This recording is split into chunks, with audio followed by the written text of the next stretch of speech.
Hey guys, welcome back to RC Legends, and as always, thank you for watching. So, this is a weird video. So, if you saw my last Kyosho Turbo Optima video where I did the body shell in what I thought was going to be this amazing gold livery, anyway, it didn't work for me. I got to the end of it. If you did watch a video, you'll see, and I was almost kind of justify it in my head as I was making a video at the end. You know, it's not bad, but it's not what I wanted. So what actually happened that night? I carried on looking at it, and normally I'd do that for a full day, and then decide if I was going to make any changes. But I was like, a couple of hours after I'd made it, I was like, I just can't live with that. I just couldn't. The biggest problem, we had 3 different shades of gold on it. So we had the gorgeous gold chassis. We'd done the add-on sidebars, which was a matching gold, and we put the lovely gold alloy wheels on. But and then obviously the gold decals. But at the end of that, we had 3 different shades, and yeah, I just couldn't live with it. So I turned all the lights back on in here and I started working on it. Now, I did it all off camera because I didn't know what I was doing, so a lot of this is just going to be pictures.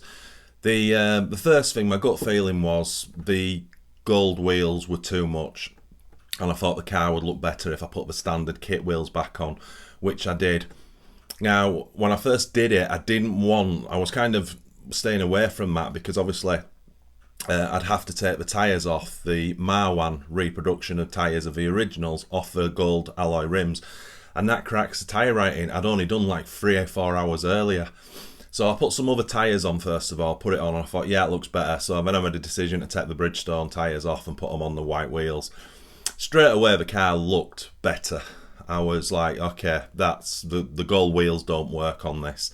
And the gold wheel nuts on the white wheel still looks really good. So I made that change, did all 4, and I was reasonably happy with it. And then the next thing that was sort of shouting at me was the gold decal netting on either side of the canopy.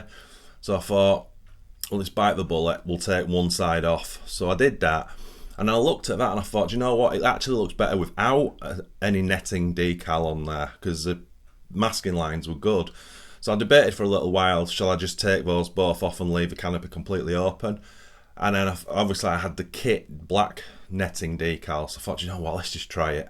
Because I know if it doesn't look that good with the black on, I can just take them off and leave them all blank.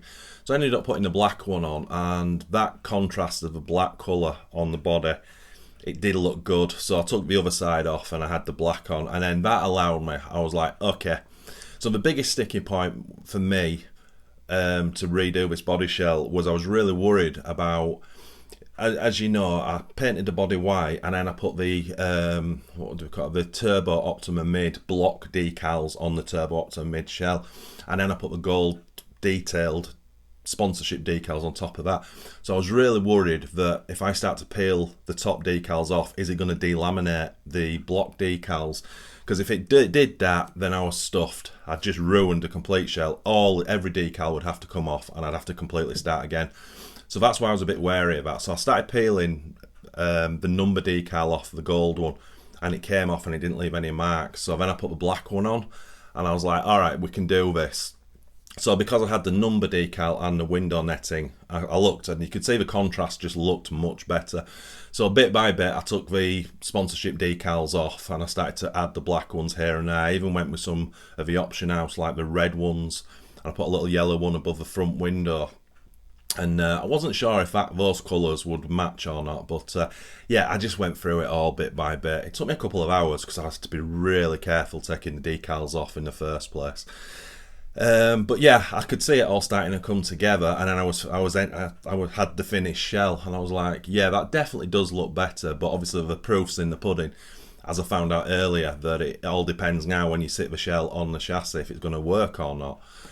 Thankfully, it did, and I was kind of really happy with the improvement that I'd done from the original one where I thought it was going to look awesome.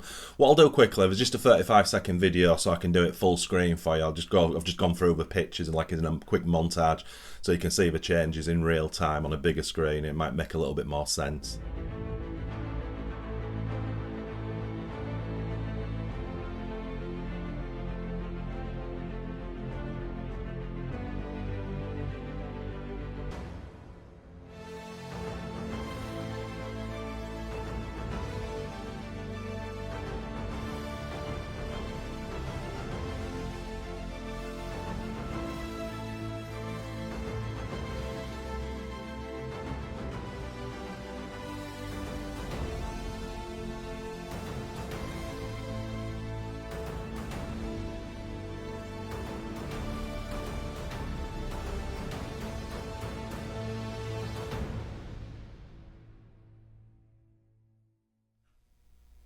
So at the end of all that, we had this, and yeah, I'm really happy with it. It's way, way better than my original attempt was, which I'm still a little bit gutted about, because you know what it's like when you dream these projects up. You cross your fingers at the end of it, it's going to look as good in real life as you hoped, as you imagined this project, and unfortunately this time round it didn't. So I must admit, it did take me a little bit of time to get used to this one, with the black pattern on it. And at one point I was even like, do you just maybe need to rip all the decals off and come up with a new idea? But I sat in front of this one for 24 hours afterwards, and I was like, no, that really works. That's good, and I've kind of got what I wanted, which was a nice looking non-box art Turbo Optima. And personally for me, I really do like the gold Optima mid-turbo decals on it. Again, not the first to ever do that, not trying to say I am, but I think it works really well on this shell. A little bit of a mission to get them on, but yeah, so I ended up redoing the tyre writing on the Bridgestones, because they were a little bit messy at the end of it. So yeah, just a quick video really, just to show you what happened. And I enjoy these videos because I did it on Tamiya Legends with the 2008 Subaru Impreza, where I got to the same level. I made it how I thought it needed to be, and at the end of it I looked at it, I was like, it's just not right. And then on that particular one I went back to it 48 hours later, and I just added a ton of very small sponsorship details all over it, and the car was absolutely transformed. It's quite a fun part of the hobby for me. I've got to be honest, and I'm not trying to blow my own trumpet or be cocky. I usually get, I'd say 90% of what I do I get right, and I really like or love at the end of it. But every now and again you'll get one where you're like, do you know what, you got to hold your hands up, that didn't work or doesn't work. Anyway, I want this to be a quick video, but yeah, you get the gist of it, and if you get it in the right light, beautiful. So I've got a spare set of gold wheels that I'll have to use on something else.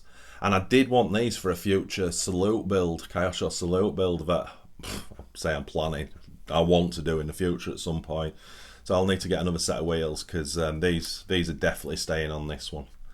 So yeah, let me know in the comments what you think. I'd like to think there's no one going to go, I liked it how it was more than this. But you never know, it's personal taste, isn't it? Personal preference. Anyway, I'll shut up. As always, my friends, thanks so much for watching. It is honestly massively appreciated. If you could give this video a thumbs up, leave a comment, say hello, say what you think. Subscribe if you haven't, and if you haven't done that, turn all the notifications on for our weekly videos. That a bit off the chart. Whew. So now we have the Kyosho Turbo Optima finished, ready to go in the display cabinets. Thanks for watching, my friends.